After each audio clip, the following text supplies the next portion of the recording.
Episode की शुरुआत में हमें यहाँ पर एक रॉयल पार्टी का सीन दिखाया जाता है, जहाँ पर एक लेडी सामने खड़े प्रिंस से कहती है, आपने अभी मुझसे क्या कहा प्रिंस कायल? जवाब में प्रिंस कायल बोलता है, जो तुमने सुना।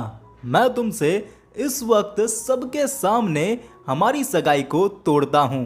अब वो आगे बोलता है, और अब मैं तुम्हारी जगह टेरेनिसा को अपनी बीवी बनाऊंगा, और इसी की खुशी में मैंने यहाँ पर ये शानदार पार्टी रखी है। और ये सुनकर वहाँ पर सभी लोग उन दोनों को प्रेज करने लगते हैं और उन दोनों की जोड़ी की तारीफें करने लगते हैं। अब वहाँ पर टेरेनिसा बोलती है, मैं आप सभी लोगों को बिल्कुल निराश नहीं करूँगी और मैं प्रिंस कायल का बहुत ज़्यादा ध्यान भी रखूँगी। ये सुनकर प्रिंस कायल बोलता है, मैं बहुत ही ज़्यादा खुश नसीब हूँ कि मैं तुमसे शादी कर रहा हूँ, और मुझे दूसरी चीज़ की खुशी इस बात की है कि मैं इस लड़की से अपना रिश्ता तोड़ रहा हूँ। इसकी वजह से मैंने अपने जीवन के 17 साल बिगाड़े हैं, लेकिन अब और नहीं। अब मैं तुमसे उस सगाई को तोड़कर अपनी गलती की भरपाई चुकाऊंगा। ये सुनकर स्कारलेट बोलती है, माफ कीजिएगा प्रिंस, लेकिन शायद आप भूल गए हैं कि हमारी फैमिली और आपकी फैमिली के बीच एक कॉन्ट्रैक्ट साइन हुआ है, जिसके तहत आप मुझसे सगाई को नहीं तोड़ सकते। आपके जन्म से पहले ही हमारा शादी का कॉन्ट्रैक्ट बन चुका था, तो क्या आपको लगता है कि आप अकेले ही हमारी शादी का कॉन्ट्रैक्ट को तोड़ सकते हैं? जवाब में प्रिंस बोलता है, हाँ बिल्कुल तोड़ सकता हूँ। टेरेनिसा ने मुझे सब बता दिया है। उसने मुझे बताया कि तुम किस तरीके से हम दोनों के करीब आने से जलने लगी, और उस जलन में तुमने टेरेनिसा के साथ बहुत गलत काम किए। ये सुनकर स्कारलेट बोलती है, ये आप क्या कह रहे हैं? मैं तो आज से पहले इसे कभी मिली भी नहीं हूँ। प्रिंस कहता है, तुम में तो इतनी भी शर्म नहीं है कि तुम सबके सामने अपना जुर्म कबूल कर सको। मैं यहाँ सबको बताता हूँ कि तुमने इसके साथ आखिरकार क्या किया था। तुमने सबसे पहले इसे बाथरूम में बंद किया और इसके नाम की गलत अफवाहें फैलाई। अब स्कारलेट कहती है, अच्छा ठीक है, आपको मेरे से रिश्ता तोड़ना है ना? तो जाने से पहले मैं आपसे एक छोटी सी चीज मांगना चाहती हूँ। जवाब में प्रिंस बोलता है, बिल्कुल भी नहीं। ये सुनकर टेरेनिसा बोलती है, प्रिंस आपको नहीं लगता कि हमें इस बेचारी की आखिरी ख्वाहिश को पूरा करना चाहिए?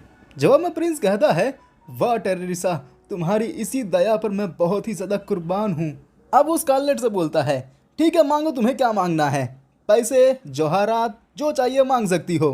स्कारलेट कहती है, ठीक है, मैं यहाँ जाने से पहले इस कमीनी का मुंह तोड़ना चाहती हूँ। अब यहाँ पर स्कारलेट अपने मन में कहती है, लेडीज एंड जेंटलमैन, मैं हूँ स्कारलेट एल्वेंटियन, और इस वक्त मुझे इस कमीनी पे और इस बेवकूफ़ प्रिंस पे बहुत ज़्यादा गुस्सा आ रहा है, और मेरी इस गुस्से की वजह को जानने के लिए आपको मेरे पास्ट के बारे में जानना होगा। अब हमें यहाँ पर एक पास्ट का सीन दिखाया जाता है। अब हमको बताया जाता है कि जब स्कारलेट छोटी बच्ची थी, तभी से उसे लोगों को मारने में बड़ा मजा आता था। जहाँ पर उसका बड़ा भाई लियोनार्डो उसे समझाता है कि तुम्हें इस तरीके से बच्चों को नहीं मारना चाहिए। जवाब में स्कारलेट कहती है, देखिए भैया, जब मैं किसी को मारती हूँ तो उसके पीछे जरूर कोई ना कोई वजह होती है। ये सुनकर उसका बड़ा भाई बोलता है, तुम झूठ बोल रही हो। मैं जब वहाँ पहुँचा तो तुम उस छोटे बच्चे को मारने के बाद बहुत ज्यादा खुश हो गई थी। अब यहाँ पर उसका बड़ा भाई आगे कहता है, देखो स्कारलेट, अगले हफ्ते रॉयल फैमिली की पार्टी है, वहाँ पर तुम्हें सबसे अच्छे से बातचीत करना होगा और अपने गुस्से को कंट्रोल में रखना होगा।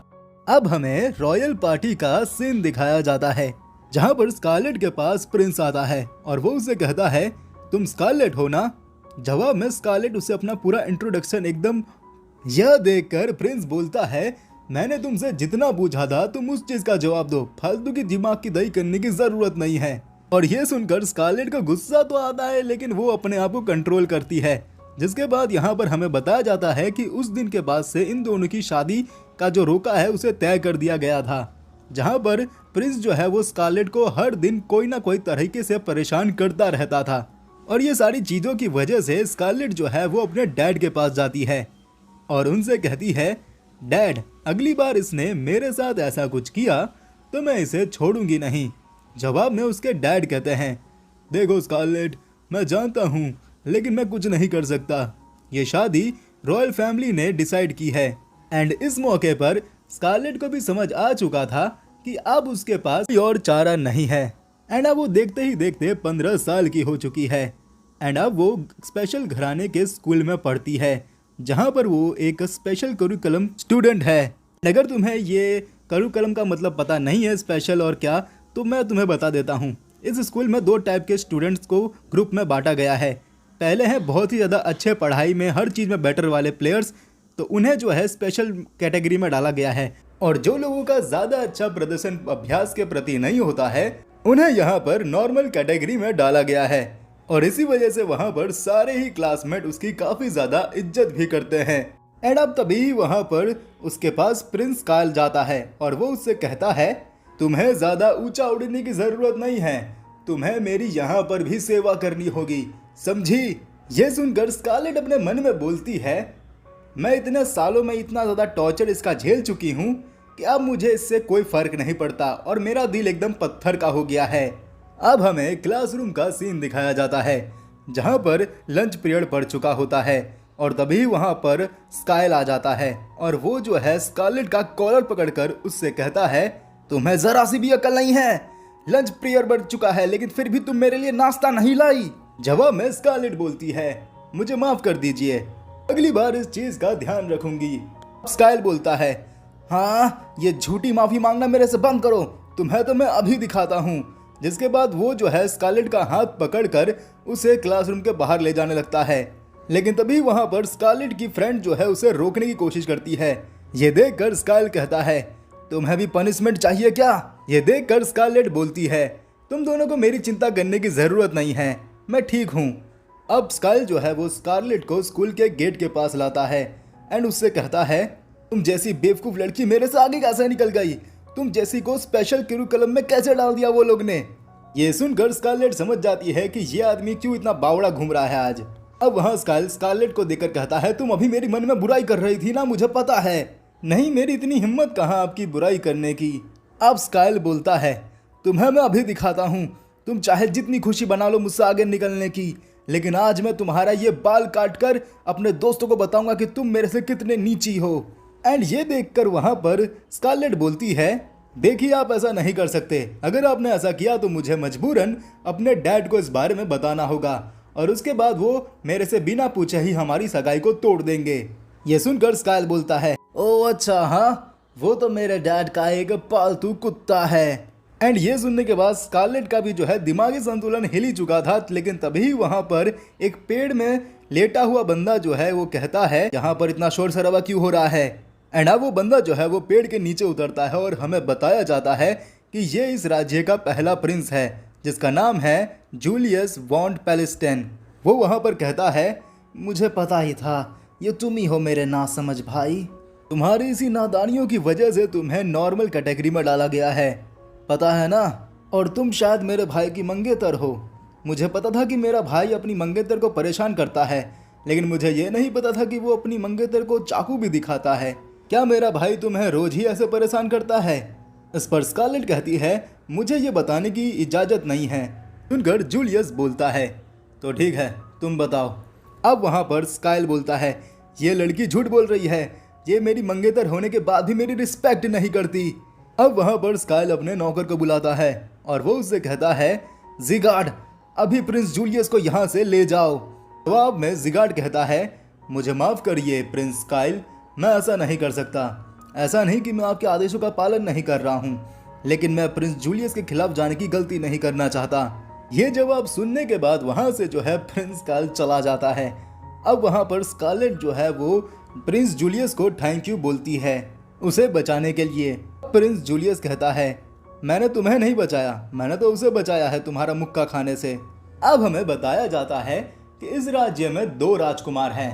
पहले सबसे बड़े प्रिंस जूलियस जो कि रानी की संतान हैं, अगले राजा बनने के उम्मीदवार भी, लेकिन उनके अच्छे कामों के चलते जो बुरे नवाब है वो उन्हें बिल्कुल भी पसंद नहीं करते, इसलिए उन्होंने प्रिंस कायल को चुना है और वो लोग चाहते हैं कि प्रिंस कायल ही जो है नया राजा बने।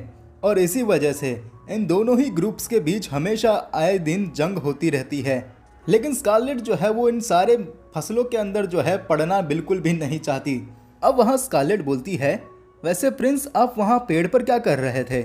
जवाब में प्रिंस कहता है, मैं वहाँ किताबें पढ़ रहा था क्योंकि मुझे क्लासरूम में पढ़ना पसंद नहीं। लेकिन आप शायद मैं क्लास में ही पढ़ूंगा क्योंकि मेरे पास एक खास वजह जो आ गई है। ये सुनकर स्कारलेट उससे पूछती है क्या वजह। जवाब में प्रिंस बोलता है अब वहाँ एक ऐसा शख्स आ चुका है जो कि किताबों से भी ज़्यादा दिलचस्प है। अब हमें रिजल्ट डे का दिन दिखाया जाता है जहाँ पर प्रिंस जो है वो फर्स्ट आए हैं और ये देखकर स्कारलेट कहती है ऐसा कैसे हो सकता है, मैं तो हर चीज़ में फर्स्ट आती थी। इस साल तो मेरे सारे टेस्ट बहुत ही अच्छे गए थे, मैजिक हो या फिर तलवारबाजी हो, लेकिन फिर भी मैं सेकंड कैसे आई। अब वहाँ पर तभी प्रिंस आ जाता है और उसे देखकर स्कारलेट जो है उसे कॉन्ग्रेचुलेशन करती है उसका फर्स्ट आने पर। इसके जवाब में प्रिंस जो है वो स्कारलेट के कान में कहता है मुझे कांग्रेस मत कहो, ये करना तो मेरे बाएं हाथ का खेल था। और ये सुनने के बाद वहाँ पर स्कारलेट बहुत ज़्यादा गुस्सा हो जाती है। वो अपने मन में कहती है तूने एक सोते हुए शेरनी को जगाया है, अब देख तू मेरा जलवा। जिसके बाद वो दिन तिगनी रात चौगनी करके पूरी मेहनत करती है एंड फिर फाइनली रिजल्ट का डे आ जाता है एंड इस बार स्कारलेट फर्स्ट आती है। और ये देखकर स्कारलेट वहाँ पर काफ़ी ज़्यादा खुश हो जाती है। वहाँ क्लास में प्रिंस जूलियस आते हैं और वो जो है स्कारलेट को फर्स्ट आने के लिए कॉन्ग्रेचुलेट करते हैं एंड वो उसके सर पे हाथ रख के कहता है मैंने देखा था कि तुम सेकंड आने पर काफ़ी नाराज़ हो गई थी और तुमने काफ़ी ज़्यादा मेहनत भी की है इस चीज़ के लिए, तो कॉन्ग्रेचुलेशन, तुम डिज़र्व करती हो। वो ये कह के वहाँ से चला जाता है और ये देखने के बाद वहाँ पर स्कारलेट की फ्रेंड्स जो है उससे कहती है लेट देखा उन्हें आपकी कितनी परवाह है, मुझे तो लगता है इसके लिए वो सेकंड आए ताकि आपको वो फर्स्ट देखना चाहते थे, ताकि आपके चेहरे पे स्माइल आए। इस समय पूरा क्लास यही बातें कर रहा है कि प्रिंस जूलियस इसके लिए नंबर 2 आए क्योंकि वो आपको नंबर 1 देखना चाहते थे। अब ये सुनकर वहाँ पर स्कारलेट अपने मन में कहती है ओह अच्छा, तो ये प्रिंस ऐसे अपने लोगों को बातों में फंसाता है, मैं अगली बार इसकी बातों में बिल्कुल भी नहीं आऊँगी। अब यहाँ पर स्कारलेट घर जा रही होती है और उसे रास्ते में प्रिंस दिखते हैं, लेकिन वो जो है प्रिंस को इग्नोर करके वहाँ से चली जाती है और वो ऐसी सेम चीज़ जो है 3 से 4 बार करती है, लेकिन प्रिंस जो है बार बार उसका पीछा कर ही जा रहे थे। और अब हमें यहाँ पर एक शाम का सीन दिखाया जाता है जहाँ पर फिर से प्रिंस जूलियस जो है वो स्कारलेट के पीछे आके उसे हाई कहते हैं। ये देखकर स्कारलेट इस बार जो है उसे पलट कर जवाब देती है और कहती है मैं आपसे पूछ सकती हूँ कि मैं जहाँ भी जाती हूँ आप वहाँ पर कैसे टपक जाते हैं। इस पर प्रिंस बोलता है इत्तेफाक होगा। ये सुनकर स्कारलेट बहुत ज़्यादा भड़क जाती है। ये देखकर प्रिंस हंसने लगता है और कहता है माफ़ करना, मैं सिर्फ तुम्हारे चेहरे के एक्सप्रेशन देखना चाहता था बदलते हुए। माना कि तुम अपने इमोशन को छुपाने की कोशिश करते हो लेकिन तुम्हारे चेहरे पे वो इमोशन साफ दिख जाते हैं। इस पर स्कारलेट कहती है तो इस वक्त मेरा चेहरा पढ़ के बताइए कि मैं आपको क्या कहना चाह रही हूँ। इस पर प्रिंस बोलता है इस वक्त तुम मेरे से सिर्फ छुटकारा पाना चाहती हो। वैसे मेरे भाई के साथ तुम्हारा रिश्ता कैसे चल रहा है, अब वो तुम्हें परेशान तो नहीं करता ना।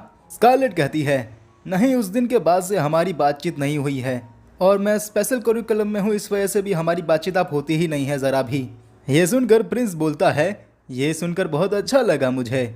अब वहाँ पर स्कारलेट अपने मन में कहती है कहीं ऐसा तो नहीं उस दिन प्रिंस स्काइल ने कहा था कि वो मुझसे अपने इस चीज़ का बदला लेंगे, तो कहीं मुझे बचाने के लिए प्रिंस जूलियस मेरे आसपास तो नहीं रह रहे हैं। तभी वहाँ पर प्रिंस जूलियस कहते हैं वैसे अगर उस दिन मेरे भाई की गलती की वजह से तुम्हारे इतने सुंदर बाल चले जाते तो मुझे उसका बहुत बुरा लगता, और वैसे भी तुम्हारे जितना सुंदर जानवर मैंने आज तक नहीं देखा। क्या जानवर? और ये सुनने के बाद तो भाई स्कारलेट बहुत ही ज़्यादा गुस्सा हो जाती है वहाँ पर। एंड वहाँ पर जूलियस आगे कहता है मेरे भाई को पता नहीं कि वो किस जानवर को अपने साथ लेकर घूम रहा है, तुम जैसा दिलचस्प जानवर तो मेरे साथ होना चाहिए, तो बताओ क्या तुम मेरे भाई से रिश्ता तोड़कर मेरे साथ करना चाहोगी। एंड ये सुनकर स्कारलेट उससे कहती है माफ़ कीजिएगा प्रिंस, लेकिन मुझे आपका ये ऑफ़र को ठुकराना होगा। एंड अब वहाँ पर स्कारलेट अपने मन में कहती है उस दिन के बाद से मेरा गुस्सा इन दोनों भाइयों के प्रति इतना ज़्यादा बढ़ गया कि वो आग को इन दोनों का जब तक मैं थोबड़ा नहीं तोड़ूंगी तब तक नहीं बुझेगा। एंड अब हमें प्रेजेंट का सीन दिखाया जाता है जहाँ पर स्कारलेट जो है वो कहती है और इस टेरेनिसा ने जो अब मेरे इस आग में जो घी डाला है इससे अब मेरी आग और भी ज़्यादा बढ़ गई है। जिसके बाद वहाँ पर स्कारलेट जो है सभी को उस पार्टी के अंदर धोने लगती है और ये देखकर वहाँ पर सारे ही गार्ड उसे रोकने आते हैं, लेकिन वहाँ पर स्कारलेट जो है अपना मैजिक का उपयोग कर उन सारे ही एक बार में ही सुला देती है। और ये देखकर वहाँ पर सभी लोग शॉक्ड हो जाते हैं कि इसने तो एक बार में ही सबको हरा दिया, तब तो ये ज़रूर बहुत ही ज़्यादा पावरफुल मैजिशियन होगी। एंड अब वहाँ पर सभी पार्टी में जो अमीर अमीर लोग हैं वो एक दूसरे को कहते हैं तुम मेरे हिस्से का मुक्का खा लो, मैं तुम्हें अपनी सारी गुलामें दे दूंगा, मैं तुमसे अपनी बेटी की शादी करवा लूंगा। ये सुनकर स्कारलेट अपने वहाँ मन में कहती है तो आ गए ये सभी लोग अपनी लाइन पे। ये लोग सिर्फ दूसरों का इस्तेमाल करना जानते हैं और इन जैसे लोगों का इलाज तो मुझे करना ही होगा। एंड अब वहाँ पर स्कारलेट एक एक करके सभी को मारने लगती है। एंड अब फाइनली वो जाती है प्रिंस के पास और वो कहती है, क्या आप मेरे साथ आखिरी बार डांस करना चाहेंगे? एंड अब तभी वहाँ पर उस रूम में स्कारलेट का भाई और प्रिंस जूलियस भी आ जाते हैं, जहाँ पर स्कारलेट का भाई जो है उसे रोकने की कोशिश करता है, लेकिन यहाँ पर स्कारलेट किसकी ही मानने वाली है। वो जो है वहाँ पर प्रिंस को एक जोरदार घुसा मारती है, जिससे वो सीधा दीवार पर जाकर टकरा जाता है। जिसके बाद यहाँ पर इस एपिसोड का एंड हो जाता है। बाकी मुझे उम्मीद है कि आपको आज की वीडियो पसंद आई होगी, और अगर आपको आज की वीडियो पसंद आई है तो इस वीडियो को एक लाइक कर देना और चैनल को भी सब्सक्राइब करके बेल नोटिफिकेशन कॉल पर सेट जरूर कर देना। बाकी मिलते हैं आपसे एपिसोड 2 के अंदर। बाकी अभी के लिए थैंक्स फॉर वॉचिंग।